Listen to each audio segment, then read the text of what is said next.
Page number 69 ઉપર આપેલ વિચારો અને શોધો. આપણે કેટલાક સરળ અંદાજ લગાવીશું. આ એક મનોરંજક પ્રવૃત્તિ છે અને તમને આપણી આસપાસની વિવિધ સંખ્યાઓ વિશે જાણવાની મજા પડી શકે છે. યાદ રાખો કે નીચેના પ્રશ્નો માટે આપણને ચોક્કસ સંખ્યાઓમાં રસ નથી. વર્ગમાં તમારી અંદાજ પદ્ધતિની આપ-લે કરો. ચાલવા માટે તમે ભરેલા ડગલા. પહેલું, તમે જ્યાં બેઠા છો ત્યાંથી વર્ગખંડના દરવાજા સુધી તો કે 12 ડગલા. શાળાના મેદાનમાં શરૂઆતની અંત સુધી 200 ડગલા. તમારા વર્ગખંડના દરવાજાથી શાળાના મુખ્ય દરવાજા સુધી 400 ડગલા. અને તમારી શાળાથી તમારા ઘર સુધી અંદાજ લગાડવાનો છે 10,000 ડગલા. બીજો પ્રશ્ન, તમે તમારી આંખો કેટલીક વાર પટકાવો છો, એટલે કે પટપટાવો છો, અથવા તમે કેટલી વખત શ્વાસ લો છો? 1 મિનિટમાં તો કે 20 વખત, 1 કલાકમાં 1200 વખત, 1 દિવસમાં તો કે 20,000 વખત. ફક્ત અંદાજ લગાડવાનો. ત્રીજો પ્રશ્ન, તમારી આસપાસમાં આવેલી વસ્તુઓનો ઉદાહરણ આપો જેની સંખ્યા 1000માં હોય. ધારો કે માથાના વાળ, પછી ઘઉં કે કોઈ ચોખા કે ના દાણા, પછી ઝાડના પાંદડા. હવે જેની સંખ્યા 10,000થી વધુ હોય તેવે તો કે આકાશના તારાઓ, પછી પુસ્તકના શબ્દો વગેરે. ચલો, નીચે પણ આપેલું છે અંદાજે જ જવાબ. 30 સેકન્ડની અંદર અનુમાન લગાવવાનો પ્રયત્ન કરવાનો છે. તમારા મિત્રો સાથે અનુમાન કરો. તમારા ગણિતના પાઠ્યપુસ્તકના શબ્દોની સંખ્યા એટલે કે 5000 કરતાં વધારે. ફક્ત અંદાજ લગાડવાનો. બસ દ્વારા તમારી શાળાએ આવતા વિદ્યાર્થીની સંખ્યા 200થી વધારે. ત્રીજો, રોશન 5 વ્યક્તિઓ માટે ફ્રૂટ સલાડ બનાવવા માટે દૂધ, 3 પ્રકારના ફળ ખરીદવા માંગે છે જેનો અંદાજ તેની પાસે 100 રૂપિયા હશે. શું તમે તેને સહમત છો? તો કે ના, આપણે સહમત નથી. શું કામ? કારણ કે 100 રૂપિયામાં છે એ ફ્રૂટ સલાડ બનાવવા માટે દૂધ અને 3 પ્રકારના ફળ આવી શકે નહીં. અને 5 વ્યક્તિઓ માટે બનાવવાના છે એટલે દૂધ પણ વધારે છે.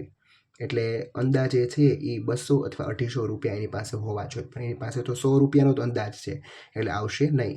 ચોથું, ગાંધીનગર ગુજરાતથી કોહિમા નાગાલેન્ડ વચ્ચેનું અંતર અંદાજો. તમારે છે નકશા ઉપર છે એ ખાલી ફક્ત અંદાજ લગાડવાનું કે આટલું હોઈ શકે. મેં અંદાજ લગાડ્યો છે કે 3000 કિલોમીટર હોઈ શકે. 5મો પ્રશ્ન, શીતલ 6ઠા ધોરણમાં છે અને કહે છે કે તેણે આજ સુધી લગભગ 13,000 કલાક શાળામાં વિતાવ્યા છે. શું તમે તેની સાથે સહમત છો? તો કે ના. શા માટે? ચાલો જોઈએ આનો જવાબ.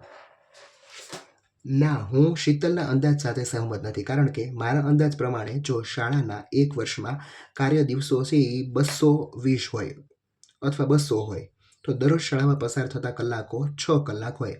એટલે આપણે 200 × 6 અથવા 220 × 6 કરીએ તો 1320 થાય. અને તે ટોટલ છે એ 8 વર્ષ માટે રહે. આપણે 6ઠ્ઠા ધોરણમાં છે એટલે 6 વર્ષ પણ હોઈ શકે.